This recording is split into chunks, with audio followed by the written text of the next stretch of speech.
mbokk yi jërë ngeen jëf di rafetlu bu baax a baax ànd beeg seen site leral.net ak seen télévision leral TV dana jàmm seen émission 12 minutes chrono waxta seen i waxtaan jëm ci actualité ak lépp li nga xamante ne moo ko làmboo tey jii nag seen émission 12 minutes chrono fas yéene dalal ki nga xamante mu docteur Malick Diop di directeur ASAPEX agence sénégalaise des exportations du Sénégal docteur maa ngi lay nuyu. maa ngi leen di fay di kontaan lool ci waxtaan bi nga xam ne bu am solo la soxal itam doomu Sénégal yi yëngu ci mbirum exportation. docteur yaa njiitu ko ASAPEX maanaam kuréel bi nga xamante ni moom mooy jël lépp lu jëm ci exportation du Sénégal d'abord kuréel boobu nan la taxawee fii ci Sénégal jamono ji. waaw xam nga tey jii ni exportation Sénégal buñ jàppee ne mooy lépp luy meññee fii. ñu koy nappee fii wala ñu koy defaree fii muy dem bitim réew muy exportation tey jii nii macha allah bi président Macky Sall ñëwee ba léegi 2012 ba léegi at bu nekk 10% yokku mooy bu ñu jëlee téeméeri pàcc fukki pàcc yokku ci te tey jii nii ñu ngi ci 1679 milliards mbirum exportation loolu yëpp di dellu ci njabootu doomu réew mi bu ñu jëlee nag ne at bu nekk 10% yokku. ngeen jàpp ne à peu près 16 milliards dina yokku at bu nekk ci mbirum exportation ci yëngu-yëngu bi nga xam ne agence bi ak ñi nga xam ne ñoom la ñu liggéeyee la ñuy yëngu chaque année am na plus-value 16 milliards buy ñëw ci économie sénégalaise muy dem tamit ci koom-koomu doomu Sénégal yi. moom daal taxawaay bi fi mu ne taxawaay bu rafet la ngir Sénégal yëpp mën ci gis seen bopp. macha allah ndaxte sénégalais yi ci gis seen bopp mooy sénégalais yi nga xam ne ñu ngi ci mbirum napp ñi ngi ci mbirum mbay ñi nga xam ne ñu ngi ci xarala ñi nga xam ne ñi yëngu-yëngu ci mbirum artisanat der confection et cetera donc ñooñu ñëpp nga xam ne tey jii nii bu ñi yëg transformation agroalimentaire boo jëlee jigéen yi yëngu ci transformation agroalimentaire ñi yëngu ci mbirum toccarmeku beurre de karité huile de baobab mu ay junney nit tey jii nii mbirum exportation tey jii nii moo tax boo delloo ci njaboot bi ngay gis ñoo xam ne tamit loolu dafay am solo lool ci seen koom-koomu njaboot. fi mu ne mi mel ni waxtaan bu am ak foire bu am ci àddina Sénégal daal mi ngi ci participer tamit di fexe li nga xamante ni moom lañu fi bay ak tamit loolu seen daan ci gis seen bopp daal. waaw xam nga ñun tey jii nii ñoo yore production exportable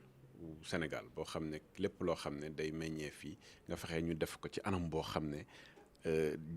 dina méngoog li ñu soxla bitim réew au-delà de la production exportable nga xam itam lan la jëndkatu bitim réew yi soxla yóbbu tey jii nii entreprise sénégalaise yi fexe ba ñu dem ci ay expo boo gisee benn expo tey jii nii expo Dubaï bi nga xam ne moom la ñuy jëm nii tey juróom benn weer lañ koy dérouler Dubaï ci 2020 te bëgg nañ am lu mu dee ñetti téeméeru entreprise sénégalaise yoo xam ne dinañ ànd ak ñoom foofu yóbbu leen ñu dajeek jëndkat yi bu ñu dajeek jëndkat yi tamit def seen commande bu ñu defee commande ñu indi ko ñu dellu si Sénégal ñu ànd ak ñoom ñu fexe ba commande yooyu ñu jaay ko bitim réew donc ni ñu koy defee ci expo yi lañ koy defee si foire yi lañ koy defee si salon yi. ñoom ñëpp ñu ngi ci gis seen bopp daal. ñëpp ngi ci gis seen bopp macha allah. docteur Malick Diop mi mel ni jamono ji am na ay xeexoo yu ñu dëmmal par rapport exposition mondiale ak tamit événement yu am solo jëm ci wàllu exportation Sénégal. waaw tey jii nii expo de Dubaï la ñu jëm Dubaï 2020 muy expo universelle juróom benn weer lay am ak présence su autorité yëpp en principe sax présence su président de la République ak entreprise yu bëri yu fay dem. dinañ dem ci salon de l'agriculture ñu jël fa ñaar fukk ak ñeenti entreprise sénégalaise yoo xam ne dañ leen di yóbbu foofu ñu yëngu ci mbirum mbay beneen bi tamit mooy foire de Besançon bi nga xam ne ci France lay amee tey jii nii itam Sénégal mooy pays invité d'honneur te tamit bokk nañ ci ñi nga xam ne ñoom ñoo koy organiser. 12 minutes chrono tey jii docteur Malick Diop la ñu fas yéene dalal waxtaan ak moom lépp lu jëm ci actualité en 12 minutes docteur fi mu ne am na benn wàllu actualité laay wax par rapport ak rapport Cour des comptes jëm ci li nga xamante ni moo di wàllu gestion au niveau de l'ASAPEX d'abord ba nga gisee rapport bi yow nan nga ko jàngatee ak tamit sa wàllu xel nan la joué d'abord. ak kontaan lool ci rapport bu mel noonu kontaan ci ñaari fànn bi ngay njëkk kontaan mooy tey kenn mënatul wax ne. amul reddition des comptes ci président Macky Sall bi mu ñëwee 2012 ba léegi Sénégal parce que reddition des comptes mooy lan mooy ñu obligé bépp administrateur de crédit boo xam ne tey jii nii dépassé na 1 milliard nga def sa déclaration de patrimoine ñaareel bi képp koo xam ne tamit yaa ngi yëngu ci loo xam ne alalu réew mi la Cour des comptes wala IGE et cetera jaar saytu li fa nekk bu fa saytoo li fa nekk xool itam ndax li nga def méngoo naak li yoon wax donc loolu lu am solo la te képp koo xam ne tey jii nii da ngay liggéey ci loolu nga nekk directeur général man de ñaanal naa bépp directeur général boo xam ne tey jii nii yaa ngi yëngu si benn structure publique Cour des comptes ñëw seet si la bi nga xam ne yaa ngi fa parce que moo gën bu fekkee ne daf la seet si bi nga xam ne yaa ngi fa li ci ëpp solo tey jii nii mooy mu defal la ay recommandation xool ne li ngay def ne li ngeen di def de baax na waaye war ngeen ci yokk lii war ngeen ko bu ngeen ko defee nii xëy na dina gën a baax et cetera donc day tax yow si sa liggéey nga gën a xarañ ci liggéey bi gën a jaar yoon leneen li itam mooy lu am solo il faut que nit ñi xam ne tey jii ni Cour des comptes bu ñëwee ba dugg ci benn entreprise lépp lay xool kayit bii fu mu jaar chèque bii fu mu dugg lu tax ñu def lii lu tax ñu def lee donc loolu lu am solo la ñu ñëw Cour des comptes ñëw agence sénégalaise de promotion des exportations def fi juróom-ñetti weer saytu lépp parce que dañu ne ñun bi ñu ñëwee man dama def ñaari at rek Cour des comptes ñëw ne ma dañu saytu ñetti gestion yi nga xam ne ñoom ñooy ci 5 dernières années yi 2011 ba 2015 bon man bi nga xam ne moom la concerné woon mooy 2013 ba 2015 donc ci saytu boobu ñu xool vérifier bi ñu defee vérifier ba pare dem gisoo benn fu ñu ne am na des problèmes comptables ou bien comptable bi nga xam ne comptable public la mi agent comptable amul fenn fu ñu ne ko dañ lay mettre en débet fayal dërëm wala fayal ñaar dërëm boo xam ne ni nga ko génnee woon baaxul donc loolu sant yàlla la. sant yàlla la ci liggéey bi. léegi nag ñu leeral un certain nombre de choses. waaw mu mel ni sax am na ay quelques anomalies par rapport ak gestion bi par rapport ak indemnité de voyage bi yooyu yëpp. voilà ay luubal daal yi ci am. en fait anomalie benn amu ci amul fenn fu am anomalie mais. am na benn organe de presse boo xam ne dafa relayer woon benn information bi mu relayer information yi yeneen organe de presse tamit relayer même information bi loolu mun nañ ko ooyee li ñu naan fake news dafay am ci biir Sénégal te loolu dañ leen di ko leeral clairement ñoom xam nga lu ñu wax mais lu doy waar sax ñoo ne en 2015 ki nga xam ne moom mooy yore woon agence sénégalaise de promotion des exportations moom des frais de mission am nekk na 340 millions ma ne 340 millions de mooy su budget fonctionnement bi yëpp bi ñu utilisé donc c'est-à-dire budget fonctionnement ASEPEX yëpp lépp luy foire salon exposition location de stand construction de stand billet d'avion tout plus frais de mission yi nga xam ne mooy pour entreprise yi ak pour institutionnels yi ñi ne loolu yëpp loolu mi ngi dugg ci poche directeur général bi donc loolu ñu jàpp ne fake news la boo xam ne dafa méngoowul ak dëgg ñu joxe ñun parce que bu ñuy wax. te information mi ngi tàmbalee fii mu ne jaxase xelu Sénégal. waaw xam nga rek kii lépp luy réseaux sociaux moom dafa gaaw parce que fake news dafa bëri donc li ñuy leeral de manière claire nit ñi xam ko moo nekk nii këyit baa ngi nii mooy këyitu Cour des comptes moo tax ma def ci ay mandarga yu leer ñu xam bu baax lan mooy lan te dama bëgg tamit yow tamit nga liir bu baax nga xam. nga wane doomu réew mi ne liir nga ko bu baax ba gisal sa bopp mi ngi nii 2015 la ñu wax du dëgg n'est-ce pas 2015 a ngoog foire salon exposition mi ngi nii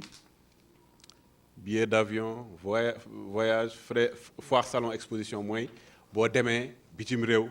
nga jënd fa pavillon construire pavillon décorer pavillon def loolu yëpp total bi 340 millions yooyu ñu doon wax total bi nga xam ne loolu la ASEPEX dépensé yëpp ñu ne loolu lañ def lii mooy kayitu Cour des comptes te Cour des comptes bi mu koy bind sax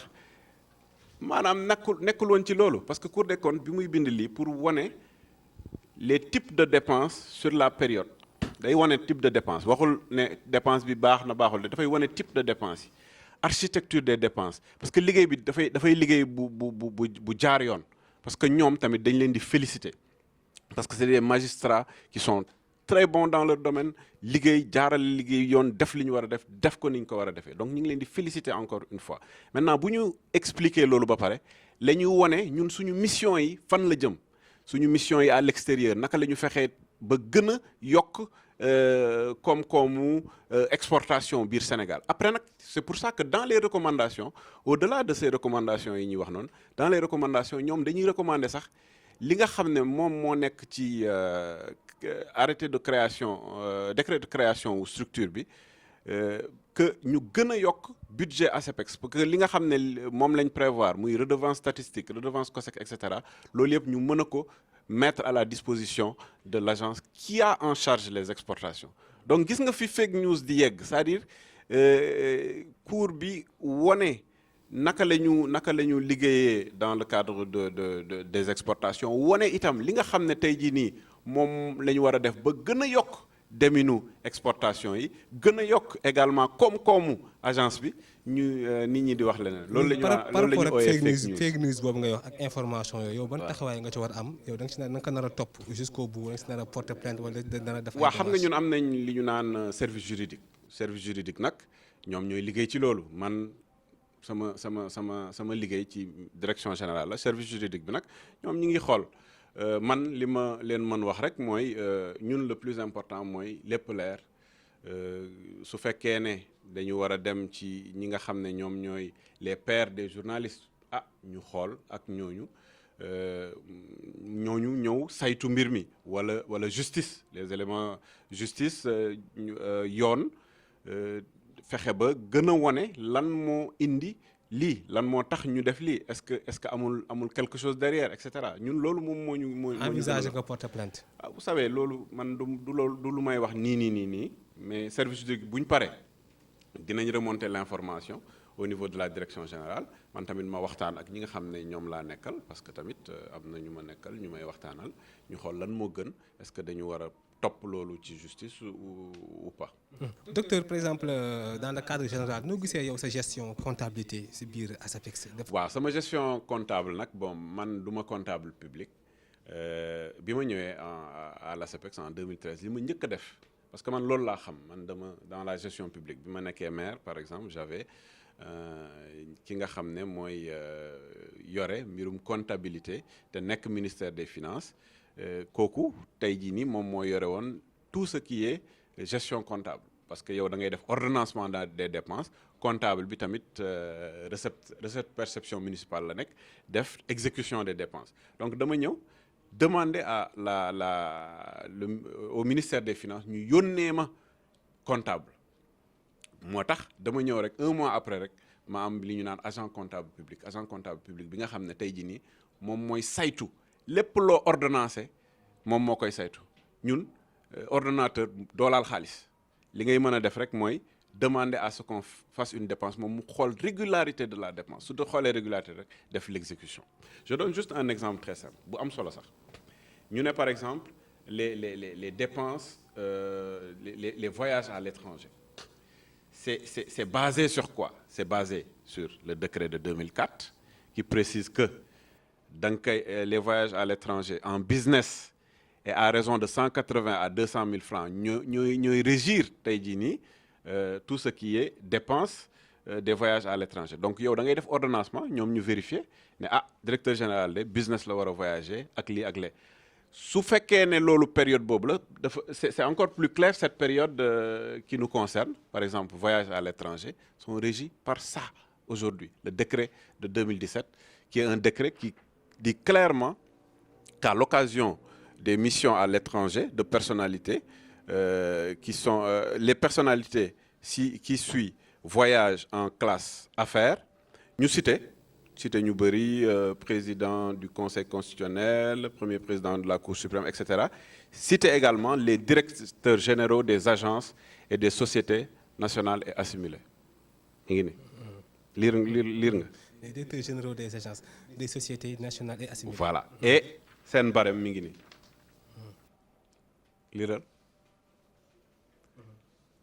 liiral rek mu leer 250 000 francs par jour donc pour dire que l'agent comptable loolu lay fonctionner l'agent comptable yow da ngay ordonnancer la dépense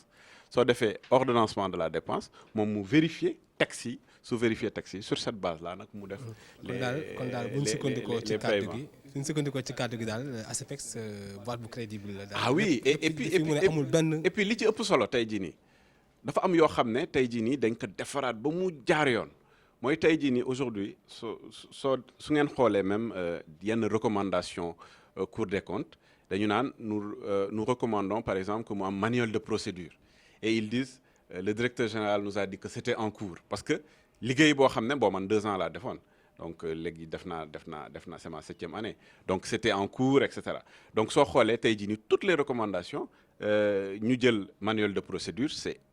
ñun à partir du manuel de procédure bi nga xam ne cabinet moo ko liggéey ba defar ko ci loolu la ñu liggéeyee au-delà des manuels de procédure il y a beaucoup d'autres choses état financier